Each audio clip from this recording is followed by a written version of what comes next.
Good morning and welcome to the latest edition of On the Whistle, where we're going to have a chat about Sunderland's fourth defeat in a row, which I think at this point is starting to get pretty concerning for sure. So Sunderland beaten 2-0 by Oxford United at the Kassam Stadium on Saturday. First of all, apologies that the video was later than usual. Some pretty severe technical difficulties over the weekend. Combined with Sunderland's performance, I have to say it wasn't one of the best away days of the season all round. But yeah, we're going to have a chat through what actually happened in the game, where I think maybe things went wrong. And then as ever, we'll have a look through some of your questions and comments and have a good old discussion about Sunderland and where they stand now just a couple of weeks away from the playoffs. So in terms of the game itself, I think that the first thing I would say is that I thought Oxford United had a really clear game plan that they stuck to and executed really, really well. I think you could see from the first sort of minute of the game, and I don't mean this in a critical way, quite the opposite. I think you could see that they wanted to play for set pieces. They've got Will Vaux, who has a fantastic long throw, big centre-halves who are excellent from set-piece situations. And I think it was clear that they were trying to create those opportunities where they could try and exploit those strengths that they have. And I think, to be fair, the way that they did that was being really aggressive. They didn't let Sunderland settle. There were times in the game where they were happy to let Sunderland have the ball, but not too often, to be honest. They were quite aggressive. They wanted to get up the pitch. They wanted to try and get the game in the areas where they could win those set pieces and get those crosses into the box. And I thought that they were pretty much from the first minute much the better team. Initially, I was a little bit encouraged that Sunderland came through that early wave of set pieces, which they defended pretty well in the first 10-15 minutes. Started to get on the ball a little bit more, and you're kind of thinking, okay, is this the start of the performance? Is this the start of them really getting into the game? Unfortunately, they conceded a really, really sloppy set-piece goal. Good ball and a good header, no two ways about that. But yeah, Sunderland fell behind. I think what's concerning is from that point, it's how little they went on to produce in the game. I think that when you look over the course of the game, I don't remember their goalkeeper having a save to make. I think there was one moment early on where Anthony Patterson played a goal kick quickly, which caught the Oxford defence out. He still ran through. The Oxford defence recovered well. Other than that, I don't really feel like I can remember a moment, especially in the first half, where Sunderland threatened pretty much at all. In the second half, there was obviously that one header from Chris Rigg that hit the post. But other than that, the only times that I can remember the goalkeeper looking in any kind of trouble really was when Trey Hume put two corners in right at the very end, just underneath his crossbar, and he had to sort of, one he turned over for another corner and one he sort of clawed away. And I think that was there was two things probably about the performance that concerned me from a Sunderland point of view. One is that I thought Oxford outran them. They clearly wanted it more. They outfought Sunderland. They won most of the second balls. The intensity and the energy from Sunderland was really, really poor. Now, I do think there's obviously a little bit of game state in that, in terms of this was a massive game for Oxford. Luton winning in the early kickoff meant that it pretty much became certainly a must-not-lose game for them. You know, their season was on the line, their championship status was on the line. Sunderland, for all they talked about lifting the intensity, you know, we know that they're big games in 2 weeks' time. So is there maybe a little bit of human nature in the fact that Oxford outran and outfought Sunderland? Maybe there is a little bit, but I still think, I think everyone from Sunderland, within the dressing room staff would say that the energy wasn't there and that wasn't good enough. The second thing really, which actually, to be honest, is an even bigger concern to me, because I do think the application and the intensity will be much better when those playoff games come around, it's just how poor Sunderland were in an attacking sense. I thought that a lot of the game, it was quite hard to work out how they were trying to score a goal in terms of what the approach was. I mentioned early on that one quick goal kick that almost caught the Oxford defence out with the ball over the top for Easterdale. But it felt like Sunderland thereafter, that was kind of their only real strategy to try and score a goal, was to win the ball back and play it over the top. And unfortunately, Oxford, were a lot more alert to it after that first time. And they dealt with it pretty easily, really, and Sunderland's quality was poor. Now, the one thing I would say on this is that it was a difficult day to play kind of really fluid passing football. Oxford had left the grass really, really long. The pitch was bone dry. I think if you were watching the game, certainly if you were there, you could see that it was bobbling a lot. It was hard to control. It was hard to move it cleanly. Even Oxford struggled at times. I think you could see a couple of times they got into really promising positions, but the players struggled to get the ball out from their feet to get that shooting opportunity away. That's one little bit of mitigation that I will give Sunderland, but for sure, from an attacking perspective, the performance was really, really poor. I don't genuinely, other than that Rigg header, I can't think of a chance they created. And that's the thing that worries me at the moment, really, because that was not far off the team that is going to play in the playoffs. And yes, Sunderland was so sort of poor in their attacking play, and that's the thread now.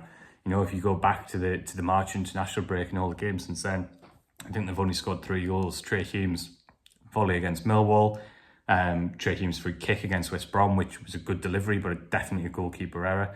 And then Eliza Mienda's solo goal at Bristol City. So this is a trend at the moment that Sunderland aren't creating chances. There's not much fluidity in their game. And although clearly that's going to be part of the fact that at times they've chopped and changed, and I'm a little bit worried about sort of where the goals and the chances are going to come from at the moment, because there aren't a lot of players who are threatening the goal on a regular basis. So having been quite, maybe relaxed is too strong a word, but having not been overly concerned about some of the recent results and performances because of the team that was out there and because of the kind of strategy, it was a big concern to see Sunderland play the way they did. Even though I really want to be clear that I think Oxford were excellent in their game plan and the way they executed it, and they deserved their win. But it definitely raises big question marks going into the playoffs in that QPR game next week, which I think takes on an added importance, because I think fans are feeling really flat and they'll want to see a much better Sunderland performance, certainly a much more creative Sunderland performance. And the players have gone, and staff have gone out to Portugal for some warm weather training this week. Lebris in his post-match remarks, was kind of pointed out that maybe that didn't send the best message, that after that performance the players were off to Portugal for some warm weather. But Lebris was really clear that it wasn't a reward. It would be a really, really intense camp. He would have the players together. They'd be training really hard. There'd be a lot of meetings, a lot of detail. And so, yeah, I think it's going to be really interesting to see how they perform on Saturday. They need to put in a performance. You look at QPR, a lot of uncertainty around that club at the moment. The manager, Marty Cifuentes, it looks like he could potentially be leaving in the summer. They clearly have nothing to play for. You really hope to see Sunderland put in a better performance to give us a little bit of a lift going into these playoffs. So let's have a look at some of your questions and comments before we wrap up. Let's see what you're saying. Let's have a little bit of a chat. So Davey says, worryingly, we're looking like the side that limped to 16th place last season. No creativity in the final third, no goal threat up top, and in midfield lacking the physicality to compete. It seems an accepted cliche that form can't just be turned on, yet we're pinning all of our hopes just on that. Yeah, I agree with you in terms of there are some similarities in that certainly the attack and play compared to the end of last season, in terms of at times Sunderland look like they can absorb pressure. The defensive structure is pretty good. I know that sounds silly to say when they've just conceded 2 goals from set pieces, but I think since the international break that we've talked about, it's very rare that Sunderland have been opened up by the opposition. They're not leaking loads and loads of chances, certainly not from open play over and over again. The structure and the organisation of the side, there's clearly still a lot of good stuff in place. But I agree with you, just in terms of going forward, there is so little at the moment. As I say, really hard to work out what the attacking game plan was on Saturday, other than those long balls over the top. And that's something that definitely concerns me going forward. So I agree with you, Davey, in terms of I do expect Sunderland to be better in the playoffs. I expect the intensity to be better. I expect the physicality to be better. I don't necessarily think Sunderland will lack the physicality to compete in midfield. If, for example, I think that once you get to those high pressure games, I think you'll see a huge lift in some of the off the ball stuff. I do think it's a little bit of human nature to maybe not be 100% when you've got those playoff games coming up and there's nothing riding on these games for you. Maybe that will make you a bit more tentative. But I definitely think that there are some question marks over the final third. And yeah, I've always been confident that Sunderland would produce much better performances when those games come around. The other thing I would say is that I think the style of games will suit them more. They're going to be a lot more open. The pitches are going to be in much better nick. There's going to be a lot more space for that counter-attack and play. So that's me looking for some positives, Davey, because I do agree with you that there are some really concerning trends, certainly in Sunderland's attack and play. And fingers crossed those different types of games, the sense of occasion will lead to an improvement. Andy says we're going to finish 20 points off the top 2 and under 80 points. That says a lot about our massive drop-off and lack of depth. Performances have been awful this month, and today was a real concern as had close to our best 11 out. But we are still in good shape squad-wise for the playoffs. Glass half full or empty? Well, it's emptier than it was last week, Andy, I'll be honest with you, after that performance. I think you're right in terms of saying that we're still in good shape squad-wise for the playoffs. I think if we're going to take one positive from Saturday, we're seeing Dennis Sirkin on the pitch for half an hour. I really, really think that's massive for Sunderland's playoff prospects, because I think we're talking about the lack of attacking threat. We've talked a lot about that through this video and in previous weeks. I don't think there's any doubt in my mind that the full-back has been a big issue in that. I think that Leo Hjelde, Joe Anderson in the game against Blackburn, Trey Hume when he's gone across to left back, and Alan Brown's dropped into right back. I think those players who've been playing out of position have deputised really well. And defensively, they've looked grand. Joe Anderson does handle the ball nicely, he passes it nicely. But I think there's a real lack of drive into the final third. I think it's particularly a problem if you have someone like Enzo Lefebvre on the left wing, who's not a natural left winger. So he always wants to come inside and join in with those attacks. And I think that's, naturally what he's always going to do. I think you really need that overlapping threat, and that's been a big miss. Fingers crossed Sirkin can get 90 minutes on Saturday and be in a position where he's ready to start those two legs in the semi-finals. So I think that's going to be really important to the balance of the team.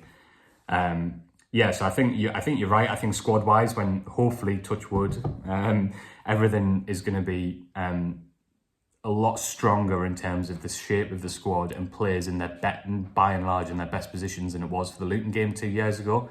But clearly the squad isn't performing at anywhere near that level, and there is that big question mark that we're all talking about. Can you switch it on? Can you quickly recover those performance levels?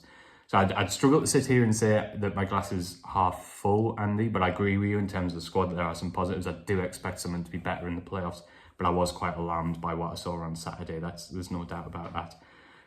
John says, why have you been so passive and uncreative no matter which team players are playing? Why is manager never questioned about tactics? Are fans wrong to find it hard to believe you can switch on and off intensity? Don't think we want to tackle. Yeah, I think that so there's a few different points to this question. So the manager absolutely is questioned about tactics. The last couple of weeks we've asked him a lot about the struggles in attack and play, which he's talked about mainly being he feels because of the disruption of the team, those lack of partnerships. Obviously Saturday was a different matter, and he was asked about that after the game. His view was to sort of praise Oxford for their defensive organisation, and the fact that Sunderland's energy and intensity just wasn't there, and that made it difficult for them to play their best stuff in the game. I've mentioned before that some of Sunderland's counter-attacks, they did seem to find it difficult because of the pitch, because of the ball, but ultimately I agree with you that there are big question marks over the way Sunderland attack at the moment. And the lack of chances that are creating it is a trend. Even though Saturday was pretty much close to their strongest 11, that problem persisted. So there's going to be big question marks and we're all going to be paying big attention on that on Saturday's game and beyond.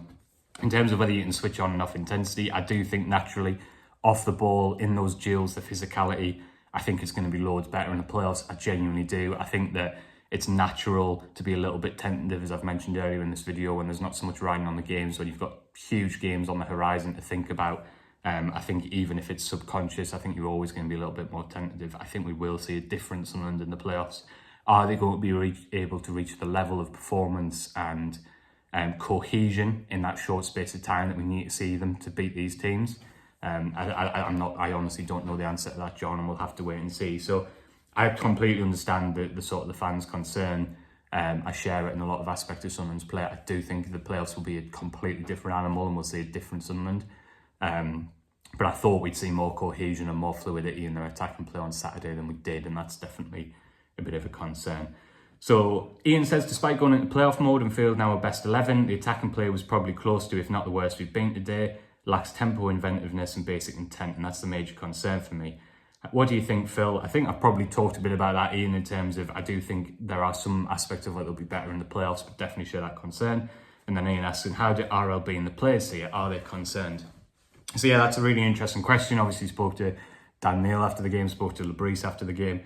The answer is yes and no. I think that there was a really long discussion in the dressing room after. We were waiting the local media quite a long time to speak to the players and the manager after the game because there was a pretty lengthy debrief that went on. From what I understand, a lot of players spoke in that, and Dan Neil said it was kind of all laid out on the line. I think there was a recognition that that level of energy and intensity was nowhere near good enough for what's coming ahead for Sunderland and the level they're going to have to be at the playoffs. So I think there is a little bit of, I think concern would be the right word. Having said that, Dan Neil also said that he was really, really confident that Sunderland would deliver when the pressure was really on and when those big games come around in a couple of weeks. He made the point that this was Oxford's biggest game of the season. They delivered. We have to do the same when it's our biggest game of the season in a couple of weeks. Labrise did say he was surprised by the performance. He expected a lot more. So he's definitely concerned in terms of, he'd spoken in the week about switching, as he mentioned there, to playoff mode, putting a very strong team out, pretty much the strongest he could have named. And I think to deliver that performance was definitely a concern for him. However, he also made the point that he wouldn't be panicking, that the cohesion will build. A lot of those players haven't played together for a while. The energy clearly wasn't good enough, but I think he believes that when the playoff games come around, it'll be a different story. So yeah, a little bit of a mix, Ian. I don't think there's panic in terms of, I think the view internally is still very much that we're a very good team. we've shown this season that we can beat anyone our day. Dan Neil mentioned the performances that Sunderland have produced in the big games, the Burnley games, the Sheffield United games, to an extent leads away, making the point that Sunderland have turned up for those big games. They've shown they've very rarely been outplayed. And so I think they still feel really quietly confident that they'll deliver when the big games come around. But as I say, it was a pretty lengthy debrief. The brief's made very clear he expected a much better performance, saw the game very differently to recent ones where he's almost acknowledged that it's been his team and his decisions in selection and what have you and substitutions that have had a big impact in the performance. And then Ian also says, the striker situation ahead of the playoffs, Isidore looks really low on confidence and it's caused a major downturn in his performances. Meander, on the other hand, is a different story. For the playoffs, who do you think gets the nod, and has RLB given any indication on his preference? He hasn't given an obvious indication on his preference whatsoever. I think he's been really clear to say that he's in a fortunate position. I think he'd like 3 strikers, I think we all would, but he's in a fortunate position to have 2 strikers who, I know Meander's out with a concussion at the moment, but he should be back in full training this week. So 2 fit strikers who've scored goals this season, who have loads of different qualities, and I think he's always kind of said, I'll just make a decision close to the time based on what we need for the game. I think we've seen this season that he really, really likes what Isidore brings running in behind, and we saw that was what Sunderland tried to do on Saturday, as I mentioned over and over again, in my opinion, too much, trying to find him with those long balls over the top, and I think that was probably to Sunderland's detriment. So I think ideally, he would go with Isidore because of what Isidore brings. And I think when you play in those playoff games, they're going to be really open, lots of space, hopefully on the counter-attack, which I think is Sunderland how Sunderland will try and play. I think he would normally go for Isidore because of that running power that we've all seen this season and some of those incredible goals he scored. At the moment, though, I have to say that if it was tomorrow, I think you'd probably have to go with Meander, wouldn't you? Because I think his confidence is a lot better. He looks like he's going to make something happen every time he's on the pitch. He probably brings you a little bit more with his back to goal, I think, in terms of his ability to hold the ball and to link up with other players, to sort of twist away and run at goal. I think it's going to be a really, really interesting decision. I think that at the moment, it's really hard to read Lebris what he's going for. Ordinarily, I would say he'll go with Isidore because I think the level of trust there is huge. And as I say, I think tactically he likes what he brings. But at the moment, for me, I think you would have to pick Meander. I think the level of form that the 2 players and confidence they're displaying, I think Meander would have to be the pick. So not quite sure yet, Ian. I think Saturday's going to be a really interesting game in that front to see who he picks and how the performances go, and we'll have a better idea after that. But yeah, while I think generally Isidore would probably be the number 1, I think at the moment, I think Meander's got a great chance of starting those games because of the levels that he's at. So yeah, that's a chat about the game. Hope you enjoyed it. Thanks as ever for your questions and comments. In short, I do think something will be better in the playoffs, but I don't think you can hide away from how poor that performance was, and there are definitely some big question marks over someone's attack and play at the moment. They don't look like a team who can score goals, and that's obviously a big worry. Fingers crossed for a better performance on Saturday. We'll have loads of build-up and analysis during the week on Sunday. Our website, go and have a read, and I'll be back with plenty more video content after the QPR game and leading into the playoffs. Thanks for watching.